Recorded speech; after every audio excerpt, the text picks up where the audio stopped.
नमस्कार की TV news में आपका स्वागत है। मैं हूं स्तुति और आइए एक नजर डालते हैं शहर की प्रमुख सुर्खियों पर। ज्ञानवापी प्रकरण में मुस्लिम पक्ष के अधिवक्ता के आकस्मिक निधन के चलते सुनवाई की अगली तारीख 18 अगस्त हुई मुकर्रर।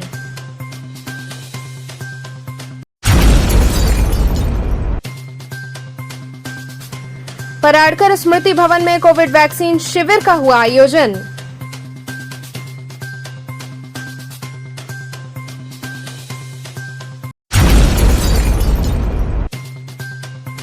आपातकाल में घायलों को प्राथमिक इलाज देने हेतु पुलिसकर्मियों के प्रशिक्षण शिविर का हुआ आयोजन।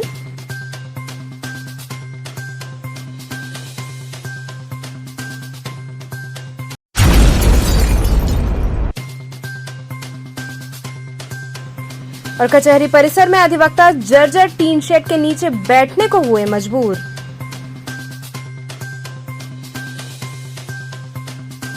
और अब खबरें विस्तार से। ज्ञानवापी प्रकरण में मुस्लिम पक्ष के अधिवक्ता के आकस्मिक निधन के चलते सुनवाई की अगली तारीख 18 अगस्त मुकर्रर की गई।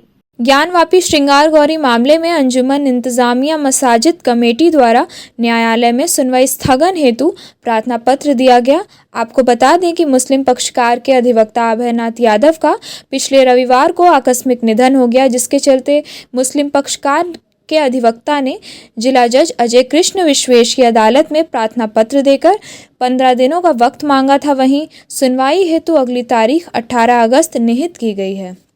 यादव के निधन के बाद ये प्रार्थना पत्र विपक्षी द्वारा दिया गया कि उनके चेंबर में पत्रावली है और फिर ही जब तक उनकी खत्म नहीं हो जाती है, समाप्त हो जाती है, संपन्न हो जाती है, तब तक ये मुकदमे के लिए मुझे कार्रवाई हो पाना संभव नहीं है।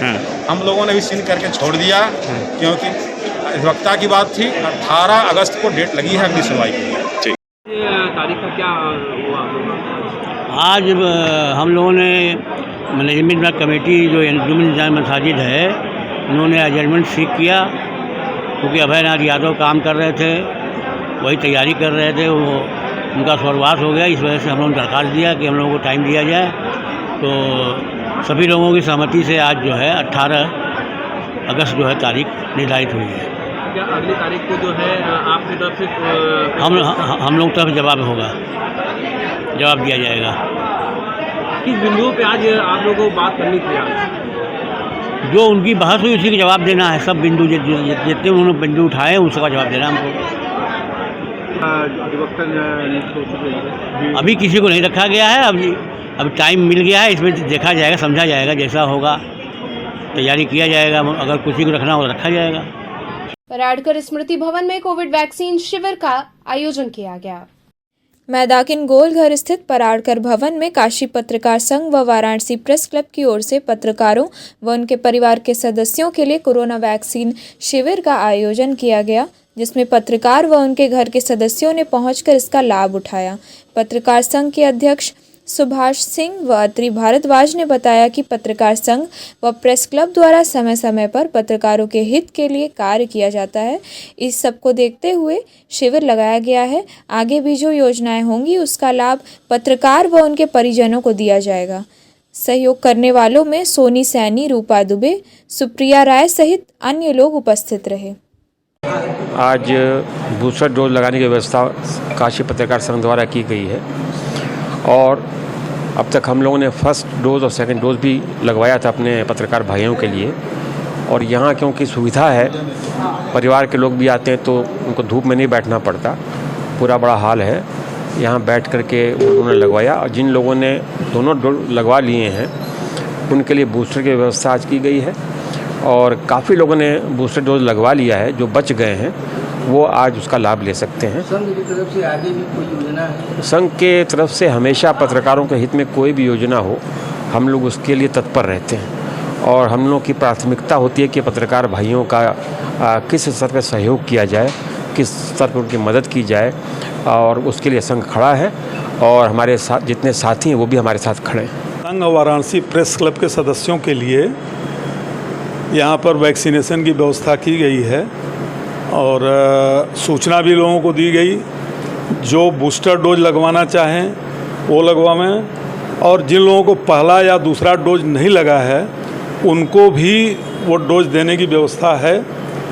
और आज संख्या कुछ कम अभी तक है, हो सकता है व्यस्तता के कारण लोग नहीं आ पाए हैं, लेकिन अगर आगे भी ज़रूरत पड़ेगी तो इस तरह की व्यवस्था जारी रहेगी। अभी तो आज तक का है। अब ये है कि अगर लोग लगवाना चाहेंगे तो आगे देखा जाएगा, फिर व्यवस्था करेंगे हम लोग। आपातकाल में घायलों को प्राथमिक इलाज देने हेतु पुलिसकर्मियों के प्रशिक्षण शिविर का आयोजन हुआ। पत्रकारों से मुखातिब होते हुए वाराणसी ऑर्थोपेडिक एसोसिएशन के सचिव डॉक्टर कर्मराज सिंह ने बताया कि 1 अगस्त से 7 अगस्त तक CPR की ट्रेनिंग दी जा रही है, यानी कि बेसिक लाइफ सपोर्ट की ट्रेनिंग 2000 आम नागरिक, पुलिस, पत्रकार, छात्र, अग्निशमन पुलिस टीचर को निःशुल्क दी जा रही है। उन्होंने बताया कि CPR का उपयोग जहां डॉक्टर उपलब्ध ना हो उनके लिए एक सरल जीवनदायिनी विधि है। इसी क्रम में बचा सकते हैं। अगर किसी की सांस रुकती है, किसी के दिल की धड़कन बंद होती है तो उसको CPR कहा जाता है। आज की प्रेस वार्ता CPR पे है, कार्डियो पल्मोनरी रिससिटेशन। बड़ा शब्द है लेकिन बड़ा सरल तरीका है कि अगर किसी का जीवन जा रहा है, हम काल भैरव बाबा के यहाँ से उसको वापस बुला सकते हैं। सीधी सी बात है, तरीका बड़ा सरल है। कक्षा 9 के बच्चे आज सीख रहे हैं, पुलिसकर्मी सीख रहे हैं, फायर विभाग सीख रहा है, UP 112 सीख रहा है। हमारे माननीय मुख्यमंत्री जी के निर्देश पे director general of police Lucknow मुख्यालय से आदेश आया है कि सारे लोग को ये सिखाया जाए। हम लोग पुलिस लाइन में, ट्रैफिक लाइन में प्रतिदिन 150-200 पुलिसकर्मी को सिखा रहे हैं CPR। हम लोग इसकी अवेयरनेस, जागरूकता बढ़ाना चाहते हैं। ये एक ऐसी चीज़ है जो हर आम नागरिक को, हर कॉलेज के स्टूडेंट को आना चाहिए। हमारे हर डोमेस्टिक जो हमारे काम करते हैं, डोमेस्टिक सर्वेंट्स हैं, आप चलते फिरते कोई गिर जाए तो आपको पता होना चाहिए कि उसको क्या करना है। आजकल क्या फैशन हो गया, लोग वीडियो लेते हैं। वीडियो मत लीजिए, हाथ लगाइए मरीज को, सुरक्षित करिए उसको, उसके नब्ज देखिए, उसकी सांस देखिए, प्रक्रिया शुरू करिए उसको जान बचाने की। तमाशबीन मत बनिए, बस हमारा ये कहना है। अभियान कब तक चलेगा ये? सर, ये अभियान का कोई अंत नहीं है, हर साल चलेगा। अभी तो 7 अगस्त का डेडलाइन है, लेकिन आप जब बुलाएंगे हम लोग इसके लिए तत्पर है, इसके लिए हम खड़े होंगे। क्या इसका कोई हेल्पलाइन भी है कि जैसे कोई घटना घटती है तो डॉक्टरों से संपर्क किया? देखिए, ये हेल्पलाइन आप स्वयं हेल्पलाइन है, आपको स्वयं हेल्पलाइन बनना है। यही तो जागरूकता फैलानी है। इस पर आपको किसी पर निर्भर नहीं रहना। डॉक्टर, एम्बुलेंस अपने समय पे आएगी, लेकिन तब तक आप क्या कीजिए, वो कड़ी है घटना और डॉक्टर के आने के बीच की। उस बीच में आपको स्वावलंबी बनना है, आपको खुद से उपाय करना, खुद से तरीका निकाल के दिल की धड़कन को वापस लाना है और सांस की प्रक्रिया को वापस लाना है। यही है, इस पर हेल्पलाइन की कोई जगह नहीं है। और हेल्पलाइन इसलिए है, एक हेल्पलाइन नंबर हम लोग देंगे आपको 73093 73093। बड़ा सरल नंबर है 73093 73093। इस पर आप आवेदन करेंगे कि हमारा एक समूह है, 50 लोग हैं, 100 लोग हैं जो सीखना चाहते हैं। हम निःशुल्क आके, हम लोग Varanasi orthopaedic association IMA Banaras के साथ में, रोटरी क्लब बनारस के साथ में आके मिलके सिखाएगा, व्यवस्था देगा आपको। पिछले कई दिनों से हम लोग इस प्रक्रिया को कर रहे हैं, पिछले साल भी किए और इसको हम लोग निरंतर करते रहेंगे। हमारी जनता जागरूक हो रही है, आज के बच्चे बहुत ही अवेयर हो रहे हैं, कॉलेज स्टूडेंट्स हैं, यंगस्टर्स हैं, इसमें काफ़ी इन्वॉल्व हो रहे हैं।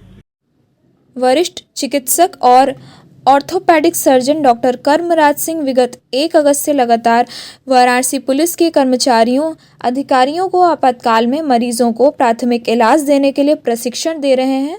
कर्मराज सिंह का मानना है कि किसी भी आपात स्थिति के दौरान, चाहे वह दुर्घटना हो या किसी को किसी तरह की परेशानी हो, उस दौरान सबसे पहले पुलिस के कर्मचारी और अधिकारी मौके पर पहुंचते हैं तो उन्हें मरीज को तत्काल किस तरह से प्राथमिक उपचार देना चाहिए जिससे कि घायल के जीवन को बचाया जा सकता है, जिसके लिए 1 सप्ताह का विशेष प्रशिक्षण का आयोजन orthopaedic association of Uttar Pradesh द्वारा किया गया है। इसका प्रशिक्षण डॉक्टर कर्मराज सिंह द्वारा पुलिस लाइन के यातायात सभागार के पुलिसकर्मियों को दिया जा रहा है। देखिए, इस सभागार में हम लोग एक कार्यक्रम कर रहे हैं जिसको CPR कहा जाता है, कार्डियो पल्मोनरी रिससिटेशन, जिसके तहत हम लोग ये सिखा रहे लोगों को कि अगर डॉक्टर और हॉस्पिटल की सुविधा या एम्बुलेंस तुरंत उपलब्ध ना हो तो हम क्या कर सकते हैं। अगर किसी की सांस बंद हो जाए, किसी दिल की धड़कन बंद हो जाए, हार्ट अटैक हो, एक्सीडेंट हो, कोई शॉक लग गया किसी को, घर में कोई मूर्छित हो गया, आपके बड़े बुजुर्ग सुबह उठ नहीं रहे तो क्या करना चाहिए, उस सरल विधि को हम लोग सिखा रहे हैं, क्योंकि आज 170 लोगों ने सीखा और पिछले 3-4 दिन के अभियान में करीब 1000 लोग ने सीखा। आम नागरिक ने सीखा, पुलिस ने सीखा, यूपी 112, जीआरपी, पीएससी के लोग ने आके इस चीज़ को सीखा, समझा, जाना। कम से कम इससे हम 1000 लोग ने सीखा, उसमें जान बचाने का मौका मिले। जैसे आप ट्रेन में हैं, ट्रेन में डॉक्टर नहीं है और किसी को हार्ट अटैक हो गया तो आप क्या करेंगे? आप फ्लाइट में जा रहे हैं, आप दूर दराज गाँव में हैं, हाईवे पे हैं, तो डॉक्टरी सपोर्ट मिलते मिलते समय लगता है, तब तक आप क्या करेंगे? तो हम लोग ने ये बताया कि सांस को बनाए रखने के लिए और दिल की धड़कन को किक स्टार्ट करने के लिए क्या करना चाहिए, उसके तरीके को हम लोग ने सिखाया, दिखाया, वीडियो बनाया, वीडियो दिखाया, लोगों को 1 to 1 समझाया, सबका हाथ लगवा के उस हाथ का ट्रेनिंग दिया, ताकि हमारा सशक्त भारत, स्वस्थ भारत और हमारा उत्तर प्रदेश कहीं से कम ना हो सके। ये उत्तर प्रदेश पुलिस की मुहिम आज की थी, जो सुबह के सभागार में हो रही है। ये रोटरी क्लब बनारस का भी इसमें अभूतपूर्व योगदान रहा है। वाराणसी ऑर्थोपेडिक एसोसिएशन की मुहिम है और इंडियन मेडिकल एसोसिएशन बनारस ने इसे बहुत साथ दिया, तकनीकी सहयोग उनका रहा है और तमाम स्वयंसेवी संस्थाएं भी साथ साथ जुड़ रही हैं इस कार्य को करने के लिए, ताकि हम लोग कचहरी परिसर में अधिवक्ता जर्जर टीन शेड के नीचे बैठने के लिए मजबूर हैं। कचहरी परिसर में अधिवक्ता जर्जर टीन शेड के नीचे बैठने को विवश हैं। सरकार द्वारा अधिवक्ता हित में कोई कार्य नहीं किया जा रहा है। अधिवक्ता और वादकारी बारिश में भी जर्जर टीन शेड के नीचे बैठकर अपनी समस्याओं को सुलझा रहे हैं। ऐसे में अधिवक्ता रवि श्रीवास्तव ने बताया कि ट्रेजरी के पास अधिवक्ताओं के लिए एक प्रस्ताव दिया गया था, जिसमें टीन शेड और ऊपर चैम्बर बनाने की बात कही गई थी, लेकिन वह भी सरकार और शासन द्वारा पेंडिंग पड़ी हुई है। बरसात में अधिवक्ताओं को बहुत कठिनाई का सामना करना पड़ता है। अभी भी टीन शेड है। इस ज़माने में आज़ादी के 75 साल हो गए, अभी भी अधिवक्ताओं की स्थिति दयनीय है। टीन शेड के नीचे बैठते हैं, टीन टूटा है, सड़ा है। बरसात के दिनों में पानी टीन से नीचे आता है, जिससे अधिवक्ता भीग भी जाता है और उनकी फाइलें भी भीग जाती हैं, जिससे बर्बादी मच जाती है। हमारे बनारस के 8 विधायक हैं, हमारे बनारस में 8 विधायक हैं, लेकिन कोई उसका पूछा हाल नहीं है, न कचहरी के बारे में किसी को सोचने की फुर्सत है। और जबकि 8 में हमारे बनारस में 2 मंत्री हैं, 3-3 मंत्री हमारे बनारस में हैं, लेकिन कोई भी समुचित व्यवस्था अधिवक्ता समाज के बारे में नहीं किया, न सोचता है। सोचना चाहिए। अधिवक्ता समाज का प्रहरी है।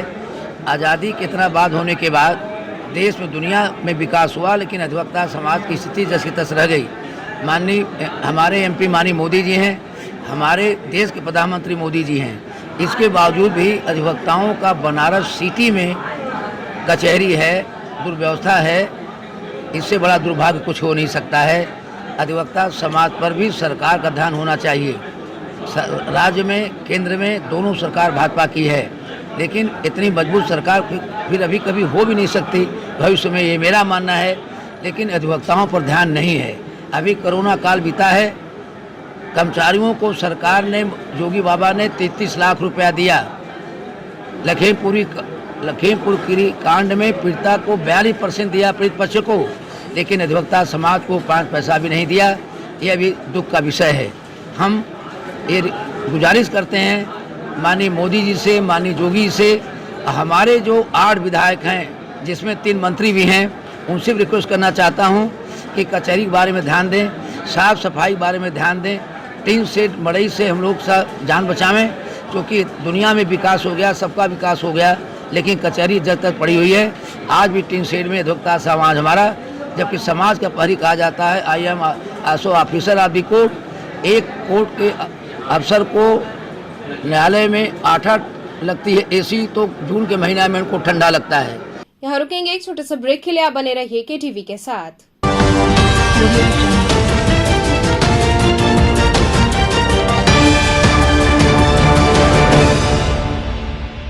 खबरों से जुड़े रहने के लिए हमारे चैनल केटीवी वाराणसी को सब्सक्राइब करें और लेटेस्ट अपडेट्स के लिए बेल आइकन को प्रेस करें।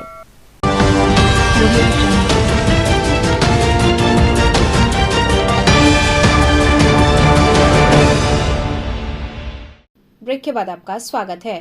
करनी सेना के राष्ट्रीय उपाध्यक्ष योगेंद्र सिंह कटार पत्रकारों से रूबरू हुए। अपने एक दिवसीय दौरे पर पहुंचे करनी सेना के राष्ट्रीय उपाध्यक्ष योगेंद्र सिंह कटार ने मीडिया से बातचीत करते हुए कहा कि ज्ञानवापी का केस फिलहाल कोर्ट में चल रहा है। कोर्ट ही इस बात का निर्णय करेगा, लेकिन सर्वे के दौरान हिंदू मंदिर होने की पुष्टि हो चुकी है। मुख्यमंत्री योगी आदित्यनाथ के नेतृत्व में यूपी का विकास तेजी से हो रहा है। यूपी की सड़कें सही हो गई हैं। नुपुर शर्मा के बयान के बाद राजस्थान में हुई हत्या का विरोध करनी सेना ने किया था। करनी सेना हमेशा से हिंदू हितों के लिए लड़ाई लड़ती आई है और आगे भी लड़ती रहेगी। करनी सेना हिंदुत्व की लड़ाई लड़ रही है।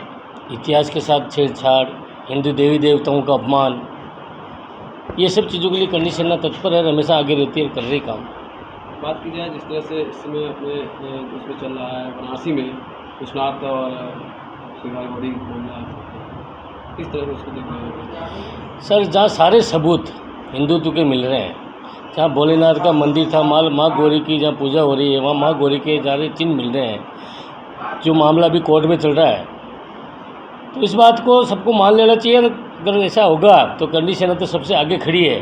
अगर कितना ही बड़ा आंदोलन करना होगा तो करनी सेना करेगी। कुछ कमज़ोर हो रहा है क्या? सबसे पहले अगर नुपुर वहाँ हत्या हुई, सबसे पहले करनी सेना पहुँची है। क्या किया गया वहाँ पर? राजस्थान में अभी जो सरकार है वो मोमडनों का सपोर्ट करती है, मुसलमानों का सपोर्ट करती है। इसका नतीजा बस आने वाले समय में 1 साल रहा है। आपको हम बता देंगे करनी सेना क्या कर सकती है, हिंदुत्व क्या कर सकता है। जानबूझ के दबाव बनाया जाता है सरकार की तरफ से, हम हिंदू पर मंदिर तोड़े जाते हैं, बहुत सी चीज़ें हैं राजस्थान में। तो अभी आने वाला समय आपको नतीजा बताएगा कि हम कितना गंभीर काम कर रहे हैं। राजस्थान में सबसे ज़्यादा मंदिर तोड़े गए। बिल्कुल तोड़े गए सर। हम तो सरकारी मोमडनों की मान रहे हैं, हिंदुत्व के खिलाफ सरकार मान रहे हैं हम लोग। तो ये तो बस तो जो है बीजेपी पे भी लगा रहा है कि बीजेपी भी यूपी में जो है मंदिर तोड़ के जो है सर, यूपी में जो मंदिर टूटे हैं सर, यूपी में जो मंदिर टूटे वो व्यवस्थाओं के लिए टूटे। आज काशी विश्वनाथ के लिए कॉरिडोर जो बना है, विश्व में 1 नंबर बना है। अब इसके लिए क्या आरोप लगाएंगे? क्या लगता है मंदिर तोड़ के जो है विकास किया जाए? नहीं, मंदिर तोड़ के विकास नहीं किया, ये बात हम नहीं कह रहे। वो जो मंदिर टूटे हैं तो उनको कहीं कहीं स्थापित किया गया है, रोड चौड़ा करके मंदिर का नवीनीकरण किया गया है। आज भी जो मंदिर टूटे हैं आज भी जो है थानों में रखे गए हैं, तो वो भी जल्दी उनके मंदिर व्यवस्था की जाएगी। अब सरकार आई है तो कुछ विचार करेगी उस पर, नहीं तो फिर करनी सेना उस मुद्दे को भी उठाएगी। कब उठाएगी? बहुत जल्दी सर, हम तो इसी में लगे हुए हैं। आज मैं विश्वनाथ बाबा के दर्शन करने आया हूँ, हम इस व्यवस्था देख कर हम बहुत खुश हो रहे हैं कि इतना साफ सुथरा आपका शहर है। तो ये माना जाए कि करनी सेना विश्वनाथ मंदिर दर्शन करने के बाद इस 100% इस मुद्दे पे हम खड़े हैं सर, और लगेंगे। नाटी स्थित बाबा नर्मदेश्वर महादेव के श्रृंगार व भंडारे का आयोजन हुआ। नाटी इमली स्थित बाबा नर्मदेश्वर महादेव का श्रावण माह के अंतर्गत भव्य हरियाली श्रृंगार व भंडारे का आयोजन किया गया। इस अवसर पर विभिन्न सुगंधित पुष्पों से बाबा की दिव्य झांकी सजाई गई। इसके बाद बाबा को भोग अर्पित कर विधिवत पूजन अर्चन किया गया। वहीं विभिन्न रंग बिरंगे विद्युत झालरों से मंदिर प्रांगण की आकर्षक सजावट भी की गई थी। इस मौके पर पूरा मंदिर परिक्षेत्र बाबा के जयकारों से गूंजायमान रहा। देर रात तक भव्य भंडारा व भक्ति जागरण का आयोजन किया गया, जिसमें भक्तों ने प्रसाद ग्रहण किया। साथ ही भक्ति गीत की धुन पर भक्तगण झूमते नजर आए। इस अवसर पर भरतलाल कुशवाहा, राजनारायण, मुरारी सेठ, चंद्र प्रकाश वर्मा सहित बड़ी संख्या में क्षेत्रीय लोगों ने सहयोग किया।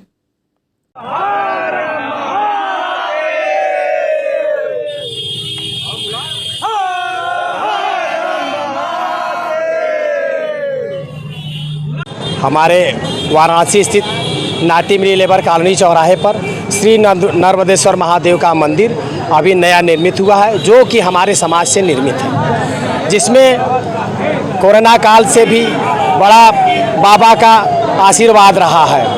और यहाँ पर हम लोग पहली बार बाबा का निर्माण होने के बाद पहली बार यहाँ पर लगभग सोमवार को बाबा का हिम श्रृंगार था। आज बुधवार को सुबह 11 बजे से रुद्राभिषेक था। शाम को यह भजन और भंडारा कार्यक्रम है, जिसमें बाबा का आशीर्वाद हमारे और हमारे सभी काशी वासियों पर, साथ साथ हमारे नाटी मिली के वासियों पर बना रहे, यही हमारी कामना है। आजादी के अमृत महोत्सव के अंतर्गत बरेका परिसर में देशभक्ति कविता, गीत व निबंध प्रतियोगिता आयोजित की गई। स्वतंत्रता के गौरवशाली 75 वर्ष पूर्ण होने के अवसर पर आज़ादी का अमृत महोत्सव के अंतर्गत बनारस रेल इंजन कारखाना वाराणसी में महाप्रबंधक अंजलि गोयल के दिशा निर्देशन में विभिन्न सांस्कृतिक कार्यक्रमों का आयोजन किया जा रहा है। इस क्रम में बरेका इंटर कॉलेज में छात्र छात्राओं के मध्य देशभक्ति कविता एवं गीत प्रतियोगिता का आयोजन किया गया। प्रतियोगिता का शुभारंभ प्राचार्य राजेश कुमार सैनी एवं जनसंपर्क अधिकारी राजेश कुमार ने किया। 17 प्रतिभागी बच्चों ने प्रतियोगिता में बड़े उत्साह से भाग लेकर अपनी ओजपूर्ण कविता एवं मार्मिक गीतों से सभी को सराबोर कर दिया। प्रतिभागियों द्वारा शहीदों की याद में गाए गीतों को सुनकर अन्य बच्चे भी स्वर में स्वर मिलाकर गाने लगे तथा गीतों को सुन कार्यक्रम में उपस्थित लोगों की आंखें नम हो गईं। इस कार्यक्रम में कक्षा 12 की सृष्टि मिश्रा प्रथम, कक्षा 12 की शांभवी द्वितीय एवं कक्षा 9 की वैष्णवी शर्मा तृतीय स्थान पर रहीं। प्रतियोगिता में निर्णायकों की भूमिका में धर्मवीर सिंह एवं सुकेश आनंद रहे तथा सफल संचालन करुणा सिंह, विकास कुमार पांडे एवं वरिष्ठ प्रवक्ता अशोक कुमार माहेश्वरी ने किया।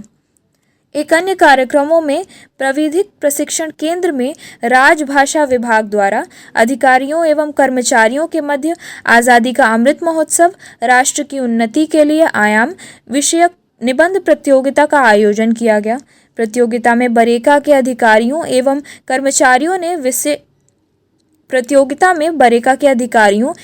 कर्मचारियों ने विशेष रुचि दिखाते हुए बढ़ चढ़ कर हिस्सा लिया। तो चलते चलते पुनः एक नजर डालते हैं शहर की प्रमुख सुर्खियों पर। ज्ञानवापी प्रकरण में मुस्लिम पक्ष के अधिवक्ता के आकस्मिक निधन के चलते सुनवाई की अगली तारीख 18 अगस्त हुई मुकर्रर।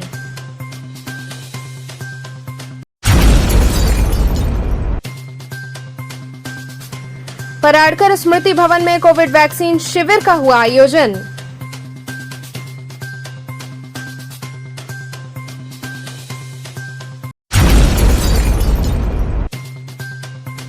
आपातकाल में घायलों को प्राथमिक इलाज देने हेतु पुलिसकर्मियों के प्रशिक्षण शिविर का हुआ आयोजन।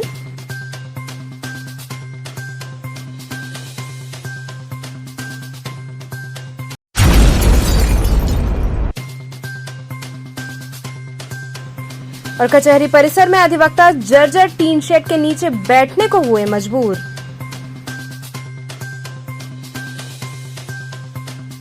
ये थे आज के समाचार। कल फिर होगी मुलाकात, तब तक के लिए नमस्कार।